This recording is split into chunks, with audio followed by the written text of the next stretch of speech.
Hello and welcome back to another episode presented to you by Bollock Studios, where football nutmegs the nonsense. So this is our pre-World Cup episode. We are actually doing for our first major tournament pod that we'll be doing this time round. So woohoo, this is going to be quite exciting and all that, man. So as much as we are all geared up for the World Cup, and I know the previous episode Shariff was wearing a Netherlands jersey, same as well. He decided to wear the same one, and I decided to change. And of course, I'm supporting England all the way. I mean, football almost came home. It went Rome instead the last time. Are they gonna go that far? We don't know. But of course, look, man, this episode we will be journeying with all you viewers on some of the top teams. We'll be covering some of those matches, all those banters and all that stuff. Yeah, but of course, in this special episode, we'll be covering some of our personal preferences on what we believe could be players to some key players, might be outstanding players, and a bit on our views on the current new ruling on the VAR. So that having said, of course, Shariff, before we touch on the key players and personal preferences and all that, as football fans, these four players as the last dance icons, the notable names: Lionel Messi, Cristiano Ronaldo. This could be their last World Cup. I mean, Lionel Messi, given a player that retired from international duty, came back and won the World Cup. Yeah, exactly, right? So of course he completed football in Qatar, right? A few years ago. So he of course returns back captaining the Argentinian side. Of course, do I dare say dominated the MLS? I would like to think he kind of dominated the MLS. Still has a lot to offer, if I dare say, for a player like Lionel Messi. And followed by that, obviously, Cristiano Ronaldo at 41 years old. Wow, this one I would dare say the last dance for him . And of course, I think in one of the previous episodes, and he I think was it Piers Morgan who interviewed him, or was it Rio Ferdinand? I cannot remember which one, where he said that if he wins the World Cup, he will retire. So I cannot remember football he will retire. Wow, He will retire. So let's see, right? So Cristiano being Cristiano, of course, I mean, relentless . This guy is relentless, man. What a player he is, man. So, in this last dance, he's surrounded with some of the players with the likes of Bruno Fernandes and Diogo Dalot. and of course the rest of the squad, where I just can't wait, man, to see. I know, Shariff, you do support Portugal. You are kind of Portugal. Yeah, man, you are supporting Portugal. I'm very Holland because I feel Holland going to win, but let's see. Wow, big statement, big statement. But let's see, right? We never know. But of course, couple of players that I'm not sure if I dare include as last dance: Neymar and Mo Salah. Do you think? I'm not sure. It could be their last World Cup. The goalkeeper. Don't forget the World Cup goalkeeper, bro. Oh, yeah. Ochoa. Guillermo Ochoa. My favorite goalkeeper, man. He's That guy is 41. 41. Same age with Ronaldo. What a player, man. What a player, man. He's the one goalkeeper that only God knows where he plays for. Yeah, but he plays for Mexican league. I think so. Yeah, damn good, man. I do not know why. I do not know. Correct. He, and of course, I mean, obviously, we are getting into that topic shortly after this as well, on the key players to watch and just personal preferences. Yeah. So of course, I wish these players the very best, and considering it could be their very last international appearance for their nation. So yeah, that having said, Shariff, key players, in your view, in your opinion, who would you feel that you are gonna watch players are gonna shine and stuff? Okay. Wow. When I think about players to watch, it's either these players is like what you mentioned is going to shine in this World Cup, like Enzo Fernandez did in Qatar, or Gary McAllister as well. All right. Yep. Not you mean sorry, Alexis McAllister. Gary Pallister, old player. Old player, bro. Yeah, sorry, a blip of the tongue. Blip. Yeah. And so if I look at the players that's perhaps going to shine and going to be a boom in this Mhm. World Cup, I'm going to start maybe a player that some people know of. It's Endrick of Brazil. He's only Ooh. 19 years old. Yes. He's actually a Real Madrid player, Yep. but then now loaned at Lyon. Yes. I feel this guy is amazing, right? He's young, Yep. talented. He's a striker, Mhm. but he could play any line in the top front, right? He did score Mhm. for the friendly, so it kind of steal my thunder in speaking his name right now, right? Because I was hoping like no one knows Enric, but he scored against the friendly. I Mhm. do believe under Ancelotti's team because with the strikers that they have, Endrick might shine and might provide something because he struggled to get a place in Real Madrid after moving from La Palmeiras and then struggled a little bit in Lyon, but then now started finding his form. Yep. So this is what I'm anticipating. I think maybe Mhm. he's a player to watch because his fortune might change in the World Mhm. Cup, Yep. and then maybe he gets the starting slot or maybe in the team with Jose Mourinho's team, right? So that's Yeah. one player for me, at Mhm. least in my list to watch. Second for me, that's why I'm wearing an Holland jersey, right? Mhm. It's gonna be Van what they Dijk. call that. I know Van Dijk, everyone is watching, right? The striker of Sunderland, and it's who's playing for Holland as well. So for me, the second player to watch, and I do believe it's a differential player, right? Mhm. Where I believe he could shine. It Mhm. will provide something extra, and Mhm. I do believe he's coming up there, and it's a rare gem, and goes by the name of O'Brien. Probably he's 23 or 22 or Mhm. 23 years old. Mhm. Plays for Sunderland. Mhm. Why I say he's going to be a differential because look, he will be competing against Memphis Depay, Weghorst, to some players Man United favorite striker of all time, right? And then Brobbey here right now, right? Mhm. And why I do feel he's a differential is because you see Memphis Depay almost not made it to the World Cup, right? Yep. He Yep. was only selected very very last minute, and then replacing the person who asked for him to be in the World Cup, Mhm. our beloved Jeremy Frimpong. So Frimpong did not make up to the Yep. World Cup team for Holland Mhm. and was replaced with Memphis Depay. And I Uh-huh. think it's a good selection because I do believe that even though Memphis it's kind of I will say not on the radar, but Mhm. I do believe experience plays a part in competition like this. Mhm. And I do believe that the Sunderland Mhm. striker Bobby. Brobbey, yeah, Brobbey Yeah. again, mispronouncing him again. Brobbey would allows a certain of aspect in driving goals because if you look his goals for Sunderland, he's a out and out poacher, and I believe he could able to surprise people and might Mhm. be a transfer target for other Premier League clubs Mm. Yeah. because Yeah. Yeah. Sunderland qualify for Europe, man. Exactly. Right, Exactly. and we tend to not look at Sunderland because they are very cohesive, they are very Mhm. rigid type of Yep. player, but yeah, Brabby or Brobby, Bobby. right? Brobby, Yeah. Yep. he contributes certain goals for Sunderland campaign, and I do Yep. believe he will be a differential for Netherlands. Yep. And my final top one. I Mhm. know everyone will gonna say Lionel Messi or Cristiano Ronaldo Mm. or Jude Bellingham Mhm. or who else? But this is not a bias me Mhm. saying this, but this is my honest opinion. I do believe Bruno Fernandes Wow. is the player to watch in the World Cup. The Yep. form that guy is in right now, I mean, The it's form of incredible. his life, man. Hmm. Exactly. I Yep. I do believe if he could maybe win the World Cup or bring Portugal to final, Finals. Yeah. yeah, I think he might be in contention for the Ballon d'Or. Matt. That's Yep. that's how I feel with the form he is right now. Mhm. Because if you remember, I might if this might be true, then oh, wow, you hear it first, man. You But heard it I'm first. Yeah. saying this is not because I'm a Man United fan, Mhm. but from a footballing perspective, right? Mhm. When he got his 21st assist, right, Matt? Mhm. He could got more Yep.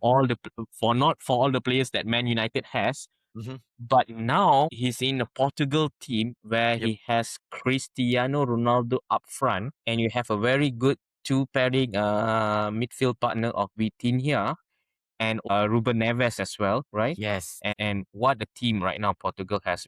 If you look at his recent friendly with Chile, the pass that he made right for Guendes right to score Yep. that goal. I mean that is not a normal pass, Matt. That is a It's world class pass. That's football a world IQ at class its pass. best, lah. Exactly. Football Yeah. IQ as the best. The distance of the pass at least 25 to 30 meters and the weight of Oh. the pass, Guendas just need to just get a good touch and then strike the ball. Yep. And his second goal, that shows how calm he played for the Portugal, right? And Yep. one thing you see him, at least what I notice when I see he plays for Man United, he's everywhere, right? Yep. Because I got to see it because Man United players are Mhm. at average, right? But when he's been playing with players that are incredible, like Vitinha himself, like Cristiano Yep. Ronaldo, right? He tends to be much more calmer. And the second goal where he just Yep. without a touch and just shift it in, and then what a goal! And it was Mm. outside from the D box. I mean, Yep. I know it's a one of the match, but I do believe from the qualifying part to the international friendlies to the warm up Mhm. I will say the pre friendlies before or dress Mhm. rehearsal Mhm. friendlies, right? Mhm. I believe for me, at least for me, I think Bruno Fernandes is someone to be watched for, and I will not be surprised if he could win the World Cup for Portugal. He might be the player of the tournament and compete for the Ballon d'Or for this year, man. Oh yeah, man. I can agree. I mean, actually, frankly, he was he was in the mixer for mine as well. Go Bruno ahead, go ahead, go Fernandes. ahead. Yeah, Yeah. yeah, I yeah. mean, I couldn't agree more, man. I mean, what a season Bruno Fernandes has had, and being the player that he's now creating and Mm, architecting, etc. Right? I mean, we don't have to run through stats for that, man. It spoke for itself, right? And I can agree when you also mentioned, like, you see, when in in club level, yes, he tends to be a bit of everywhere and all that. But recently, under Michael Carrick, he's given a different role where he's creating more, which eventually led to where he finished the season on a high, right? mm, Individually, right? I mean, of course, given with the team he was playing as well, I mean, we can scrutinize all we want. But in the Portugal World Cup squad, right? He's surrounded with a lot of other brilliant players as well that gives him more freedom. But for me, yeah, Bruno Fernandes definitely in there. I'm not going to say who's on the podium, lah. I'm not going to highlight that, lah. But then, mm. me personally being a goalkeeper, I think Go ahead. Bono. Bono. Oh, yeah, Yes, definitely, Bono definitely. is Yeah. a Morocco. player that I would be watching closely as well, right? Given that, Mm, the AFCON, of course, with all those shebangs and all the shenanigans that took place at that time, right? But mm, still, what a keeper he is, and yeah, I would like to think that he could be in contention for the Golden Glove, because I don't know, for some reason, I'm just kind of having this feeling that an underdog could go to the finals. mm. But yeah, Bono is one. Third one, yeah, I think I did separately mention as well. I know I may be wearing the shirt.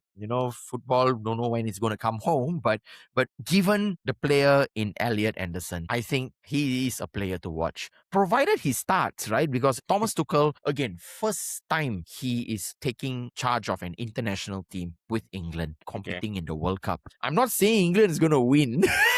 Mhm. I'm not saying England is going to win the World Cup, or are they going to go far? I don't know, right? But Elliot Anderson, yeah, given the player he is and how he has contributed on the defensive side of the attacking prowess, and he creates as well. Of course, you have other engines within England squad, like the likes of Declan Rice, and from a squad standpoint, Kobe Mainu as well. I just feel Elliot Anderson could be a player to watch in this coming World Cup. Of course, this is just my top three selections. Bruno Fernandes, Bono, Elliot Anderson. These are the three. But of course, there are more than just the names we've mentioned. But I leave this part to the viewers and to the fans out there as well. Who would be your preference? Who are you closely watching? Maybe a favorite player that you like to see shine in this upcoming World Cup?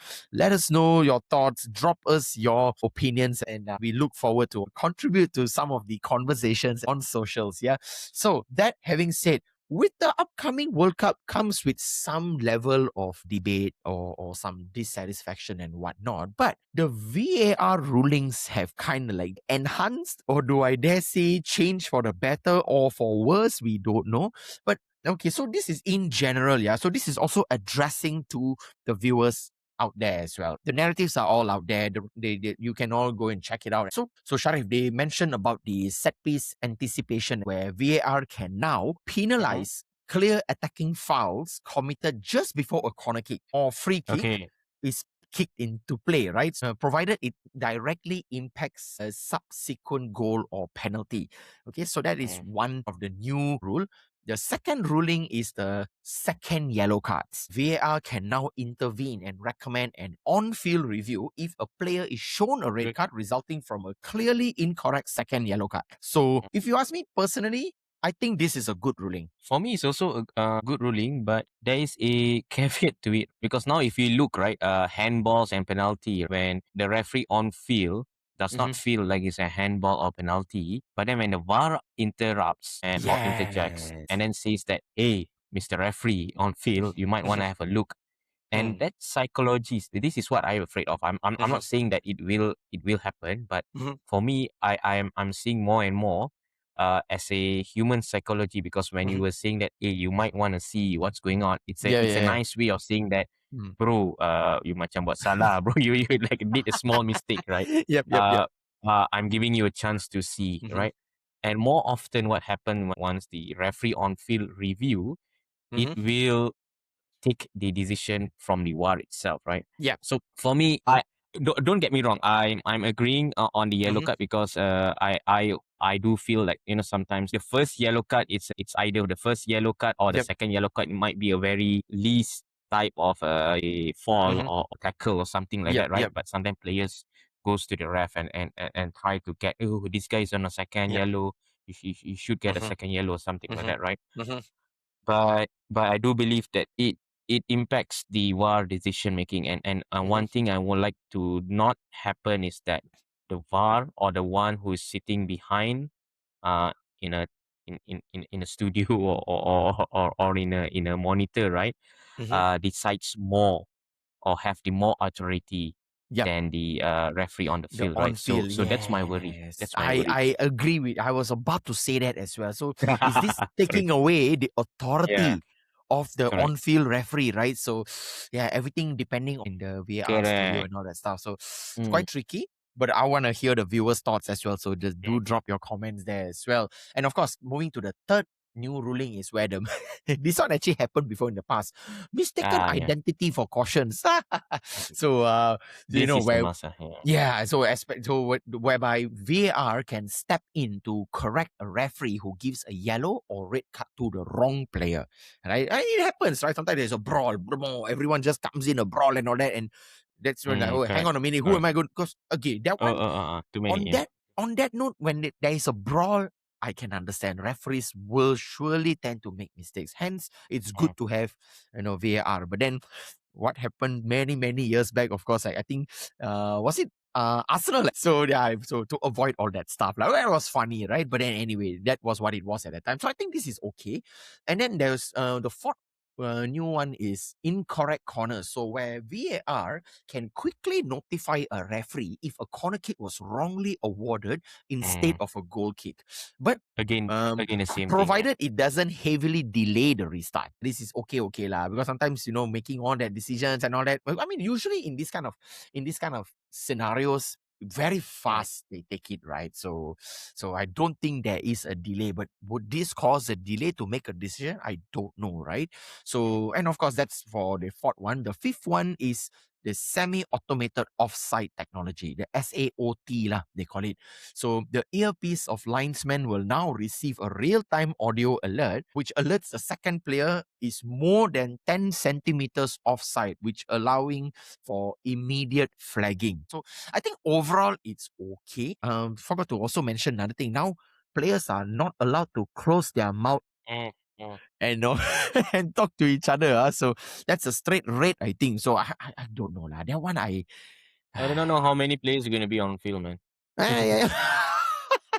Exactly, right? So the mouth covering ban, and then then there's also another thing where they were talking about the, like when the goalkeeper is down Substitution. injured, or Yeah. substitutions or stuff like that, the players cannot go to the technical area and all that. They will Yeah. be penalized and all that. So again, these are all tricky lah. But then I don't know. Let's see how this World Cup pans out lah on the VAR stuff and all that. So For you me, tell man, me, man. for me, yeah, for me, I mean, okay, good. They are doing these changes, but Mm-hmm, for me, the main change that I want to see, or maybe at least a clear decision making process of mm-hmm.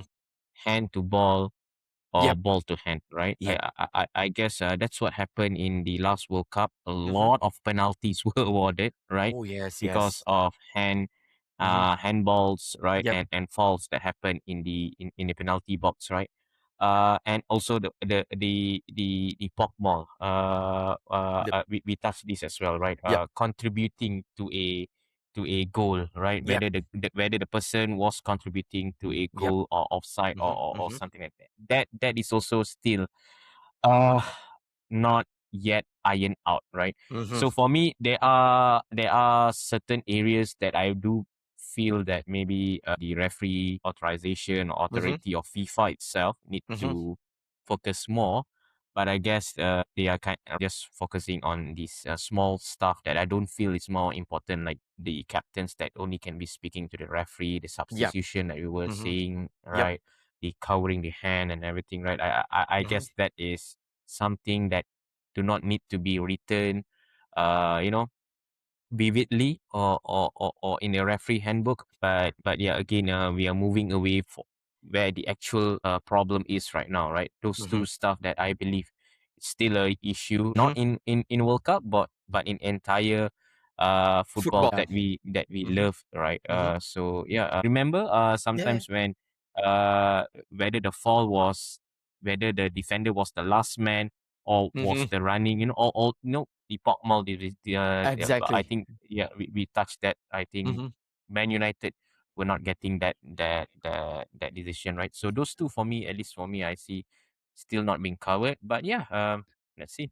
Let's see, man. So that is just some of our thoughts and opinions on the new VAR rulings for this upcoming World Cup. So to all those who are tuned in, let us know what do you guys think on the new Who's gonna ruling, win? and let's see who is VAR gonna allow to win the World Cup.